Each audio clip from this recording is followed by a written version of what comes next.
The miss part of this, when it's latched, is much longer. The piston ring that's in it is working really well compared with the one that was in it.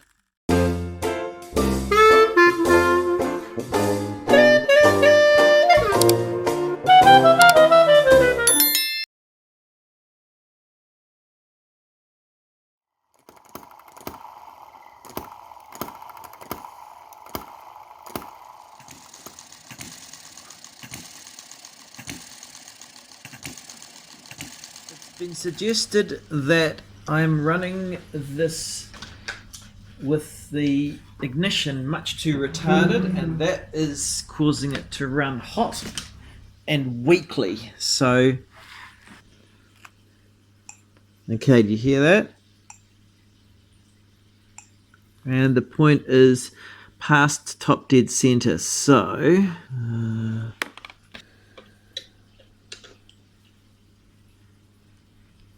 okay.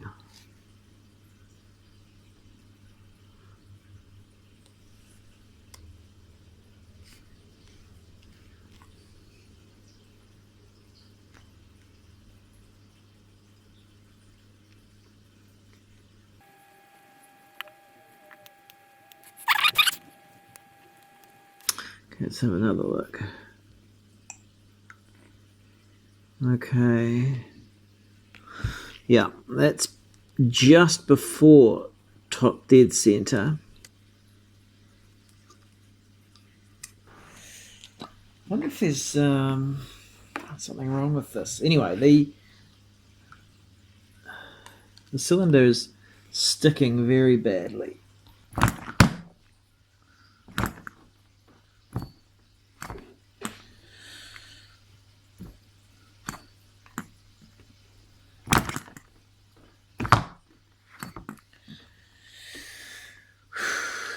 Not good for her.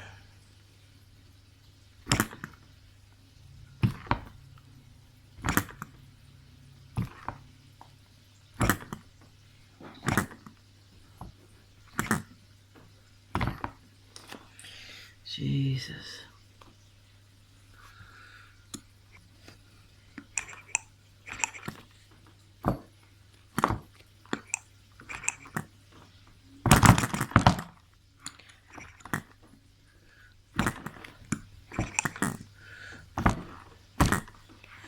Jesus.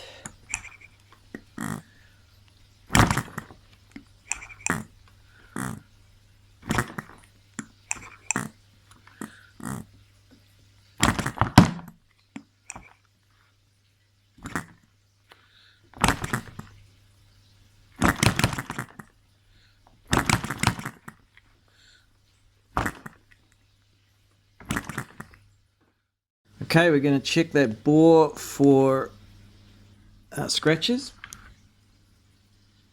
It's really pretty good. We're just going to get the light on here. The bore is outstanding. The piston, not so much, but it's pretty good. Right, let's have a look at the ends of the ankle thing. Yes, very good, actually. Very good and very good. Okay, this grease should keep everything in place. So I thought that something had broken. I'm very happy that nothing is broken. Everything, in fact, doesn't even seem to be loose. The rattling was coming from, as it heated, part of the flywheel screws were banging on this governor thing here. Can't believe how thick that piston ring is. And the spark plug needs a clean.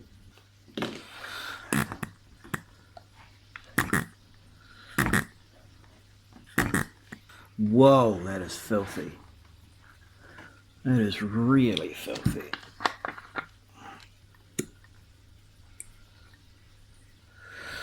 Okay. It's been a while since I've uploaded, a couple of weeks. I've been engaged in a titanic struggle to try to get two of my engines working again.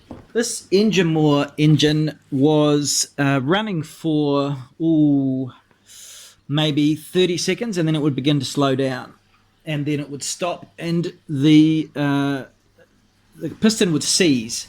After a little while, the piston would unseize when it was cool again, and I could run it again.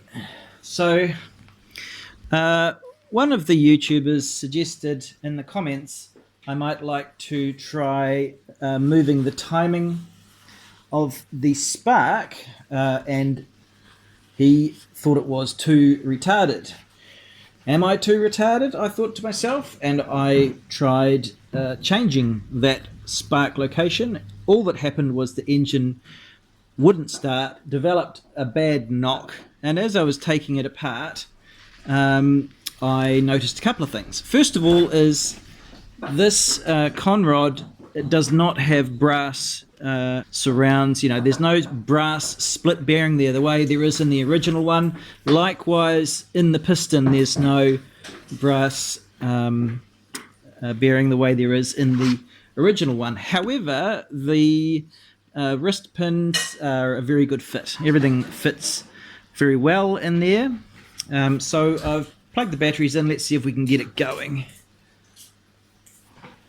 This is the ring that came out of it. Okay, now this is a standard rubber ring. It might be a high temperature version. I don't know what the brown means. And this had a noticeable flange on the inside and outside from the mechanical process of casting it. And I believe that flange was jamming in this. So I went through my rubber ring list and I put in a standard ring, black ring, tried a number of them. The black one gives this a much better spin than it ever had using this one. This was the problem.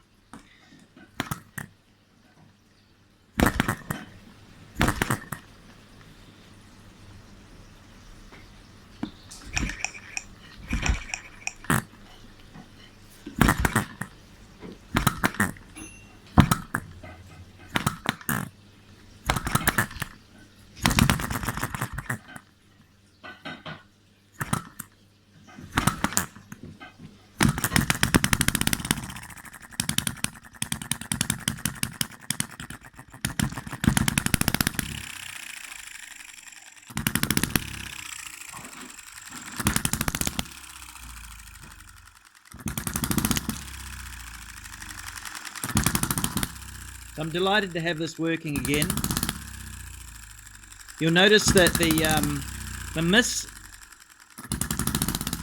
miss part of this, when it's latched, is much longer. The piston ring that's in it is working really well compared with the one that was in it. It's not even getting warm yet. So it's delighted to have this working.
Beginning to get warm now. The head is warm. The exhaust pipe is hot.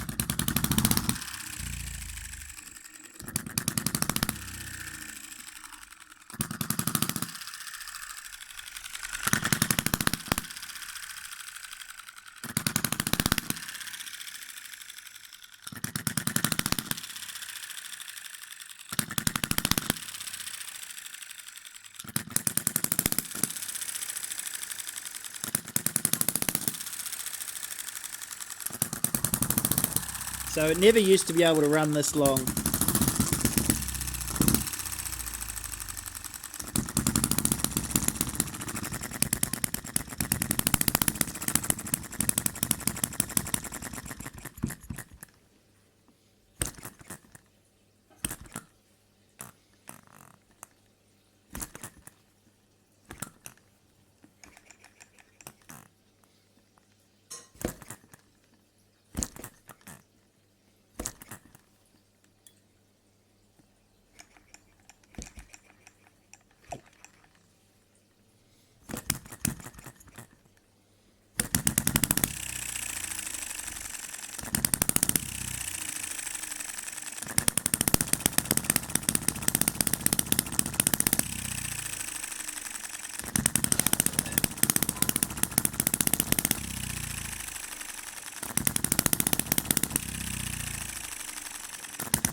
So for me, it's about 2 full turns of this needle to get it to a point where it runs.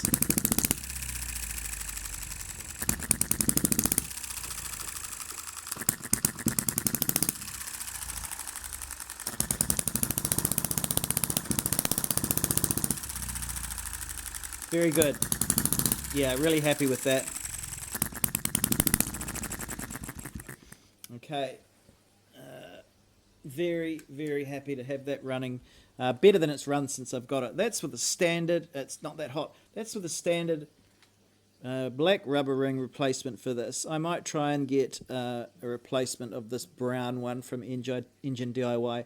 I suspect if it's a proper one, it will work better than the rubber one that's in it. But hey, that's just letting you guys know if you have the issues that I had, whereas slow running, bad running, overheating, stiffness or locking up, could be a faulty ring. And the standard one you can get anywhere for a few cents, maybe $1, will work fine. The other update I want to mention is the V-twin, the Sisson V-twin.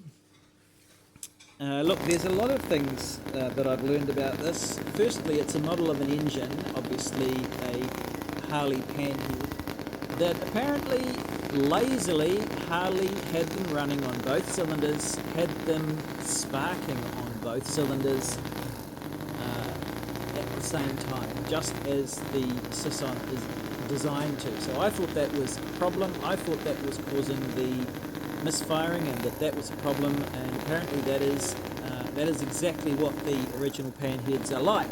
And this misfiring was even something that Harley tried to patent, is what I've read, and it's is to do with the spark happening for each cylinder at the same time as the other cylinder. So you've got 2 lots of sparking. Both cylinders spark when the left cylinder is firing, and then both cylinders spark when the right cylinder is firing, and we do get those intermittent burning of unburnt gas in the other, in one side of this engine.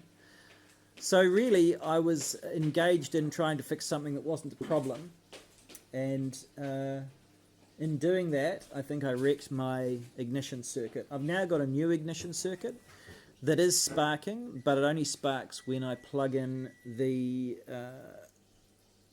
hall sensor, and then doesn't spark again. I've replaced the hall sensor with a new one. I get the same behavior. So I may have 2 faulty hall sensors. That's the first thing I'm going to look at. I'm also interested in buying a whole nother V-twin Sisson, the black one with the chrome cover, but we'll see about that.